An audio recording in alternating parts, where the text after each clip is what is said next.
जनवरी, तो जनवरी की कोडेक्स 1 दी गई है, तो 1 जे कौन से महीने के समान दिखाई दे रहा है कि 1 यहां लिखा है, तो किस महीने की कोडेक्स के बराबर है? अक्टूबर। इसका मतलब है कि जनवरी का महीना और अक्टूबर की महीना हूबहू एक जैसा निकलेगा। ठीक है, इनकी कोडेक्स कितनी है? 1। इसी प्रकार से अगर कहा जाए कि फरवरी माह का महीना जो है वो किस महीने के समान होगा, तो फरवरी वाला महीना मार्च के बराबर ही होगा, मार्च के समान होगा, और किसके समान होगा? नवंबर के समान होगा।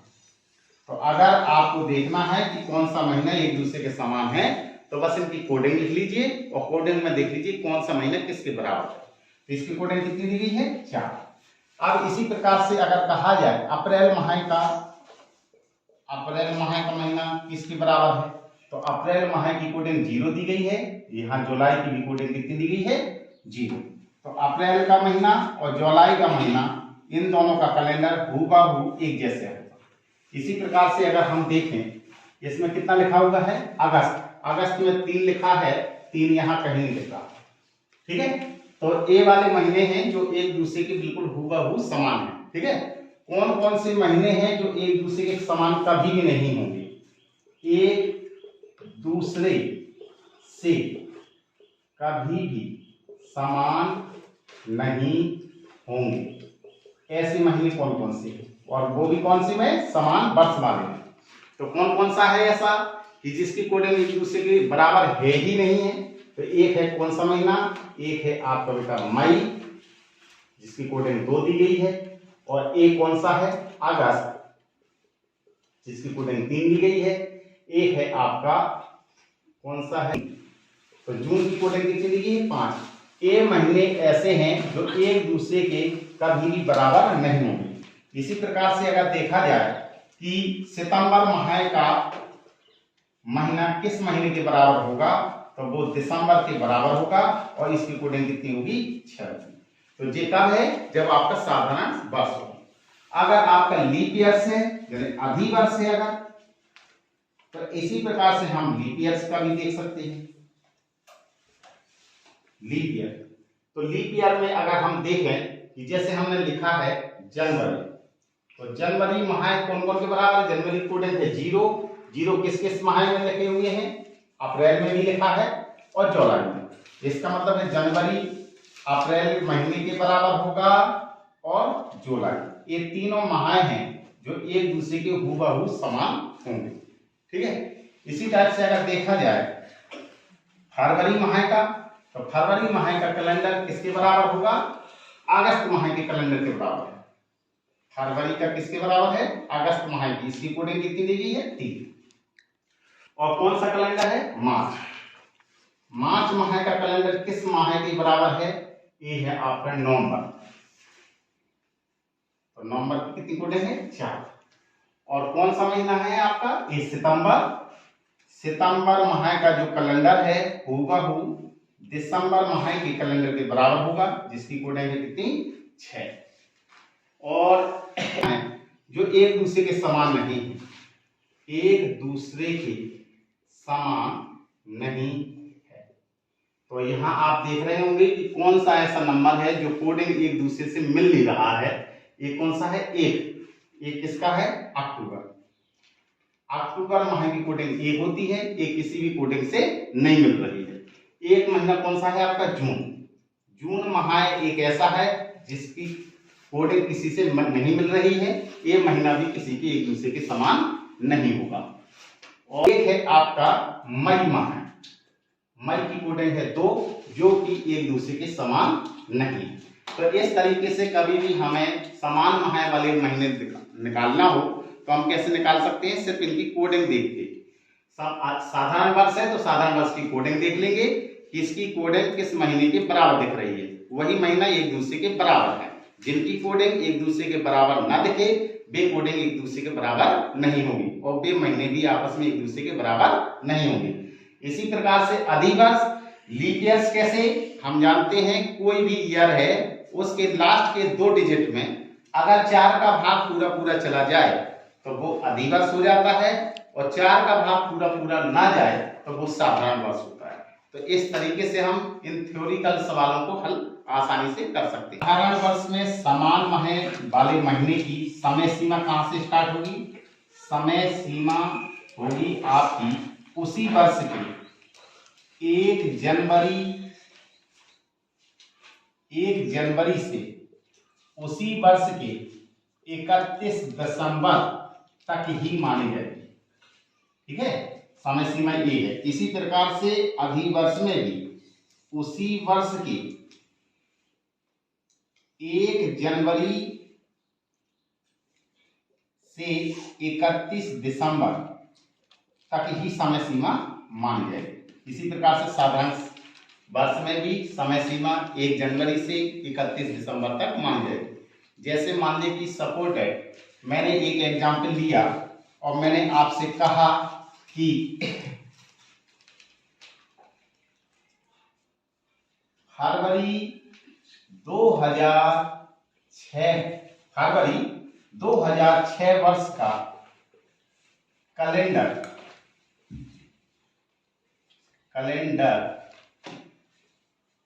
उसी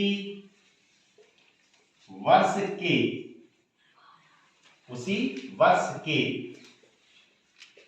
किस माह के कैलेंडर के समान? जैसे 2006 वर्ष का फरवरी माह का कैलेंडर है, तो इस कैलेंडर का यूज हम 2006 वर्ष में ही किस कैलेंडर यानी किस महीने के कैलेंडर के समान यूज कर सकते हैं। तो आप सबसे पहले ये देखेंगे कि ये जो वर्ष है क्या ये अधिवर्ष है या साधारण वर्ष है। तो मैंने आपको बताया कि लास्ट के 2 डिजिट लीजिए, अगर 4 का भाग पूरा चला गया तो लीप ईयर है, 4 का भाग पूरा ना गया तो साधारण वर्ष है। तो 4 का भाग 6 में नहीं जा रहा है, तो इसका मतलब है जी कौन सा वर्ष है? साधारण वर्ष है। और जब साधारण वर्ष है तो साधारण वर्ष में ही देखिए कि फरवरी माह की कोडिंग कितनी थी? 4। ये किस माह के बराबर दिखाई दे रहे हैं? तो आप देख रहे होंगे कि मार्च का महीना भी दिख रहा है और नवंबर माह का भी दिख रहा है। इसका मतलब है कि जो फरवरी माह का कैलेंडर है उस कैलेंडर का यूज हम मार्च वाले महीने में भी कर सकते हैं और किस महीने में कर सकते हैं? नवंबर माह में भी यूज कर सकते हैं। ठीक है, इस माह की जैसे 1 फरवरी को सोमवार का दिन है तो 1 तारीख मार्च में भी वही सोमवार का दिन होगा, 1 ही तारीख नवंबर में भी सोमवार का दिन होगा। जैसे इसमें हमने ले लिया कि 19 फरवरी को शुक्रवार है, तो 19 तारीख मार्च की जो आएगी वो शुक्रवार ही दिन होगा, 19 नवंबर जब आएगी वो शुक्रवार का दिन ही होगा। क्लियर? तो इस प्रकार से हम समान माह वाले महीनों के नाम हम बहुत ही आसानी की तरीके से ज्ञात कर सकते हैं। कैलेंडर में ऐसे भी क्वेश्चन आते हैं कि समान वर्ष वाले वर्ष। अभी आपने देखा कि एक वर्ष में जो जिस महीने का कैलेंडर है उस महीने को किस महीने के कैलेंडर के समान हम यूज कर सकते हैं, ये आपने देखा। अब है समान वर्ष वाले वर्ष। आपको क्या करना है कि ऐसे देखने के लिए आप क्या करोगे कि जो ईयर है, ईयर के लास्ट के 2 डिजिट, लास्ट के 2 अंक, उसमें आप बेटा 4 का भाग देंगे। लास्ट के 2 डिजिट हों उसमें 4 का भाग देंगे। फिर यहां पर आप देखेंगे इनका शेष, इनका क्या देखना है? शेषफल आपको देखना है। यदि शेषफल 1 आए यानी 1 का आए अगर अंतर, तो आपको बेटा कितने वर्ष का अंतर करना है? 6 वर्ष का अंतर करना है। या तो जोड़ेंगे या घटाएंगे। क्लियर? अगर 2 आता है शेषफल तो आपको बेटा क्या करना है? 11 वर्ष का अंतर करना है। इसका मतलब क्या है? जोड़ेंगे या घटाएंगे। यदि 3 वर्ष का अंतर आता है, जी वर्ष है बेटा, क्या है? वर्ष। यदि 3 शेषफल आता है, अगर 3 शेषफल मान लीजिए, 1 शेषफल आता है तो 6 वर्ष का अंतर करना है, 2 शेष आता है तो 11 वर्ष का अंतर करना है, 3 शेष आता है तो आपको कितने वर्ष का अंतर करना है? 11 वर्ष का ही अंतर करना है। या तो उस वर्ष में जोड़ना पड़ेगा 11 या उस वर्ष में 11 घटाना पड़ेगा। यदि आपको शेषफल 4 आता है, कितना आता है? 4 शेषफल आता है या आपका मान लीजिए कि 0 आता है, ठीक है। जब भी ए आ जाता है तो यही कंडीशन आपकी लीप ईयर वाली होती है। कौन सी कंडीशन होती है? लीप ईयर, ठीक है। जब शेषफल आपका 0 आता है तो आपकी कंडीशन कौन होगी? लीप ईयर होगी। और जब भी लीप ईयर होगी तो हमेशा बेटा 28 वर्ष का ही अंतर होगा। 28 वर्ष का अंतर, या तो आप जोड़ेंगे या आप घटाएंगे, ठीक है। जब भी लीप ईयर वाला प्रश्न होगा तो हमेशा, जैसे मान लीजिए कि हमने एक कैलेंडर 2024 में यूज किया, तो अब हम कैलेंडर वही हूबहू कैलेंडर किस वर्ष यूज कर पाएंगे? तो आप देख रहे होंगे 2024 में 4 का भाग पूरा चला जाता है। तो 2024 जैसे मैंने कैलेंडर लिया और मैंने कहा इस वर्ष का जो कैलेंडर है वो किस वर्ष यूज हो पाएगा? 2000 मान लीजिए कि 25 में यूज हो पाएगा, या मैंने कहा 2052 में यूज हो पाएगा, या मैंने आपसे कहा 2036 में यूज हो पाएगा, या मैंने आपसे कहा 2030 में यूज हो पाएगा।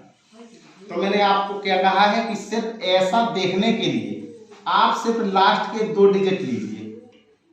कितना लिखा? 24। 4 का भाग ले दीजिए। आपने कहा कि रेशनल यानी कि आप जो आपका यानी कि रिमाइंडर है, शेषफल है, वो कितना आया है? 0।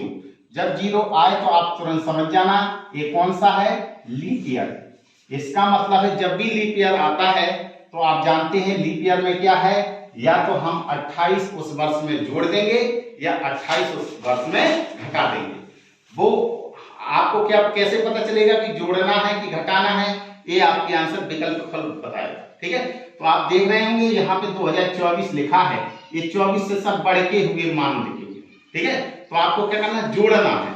तो आप 2024 जो लिखा है आप जान गए कि ये लीप ईयर है, और लीप ईयर हमेशा कब आती है?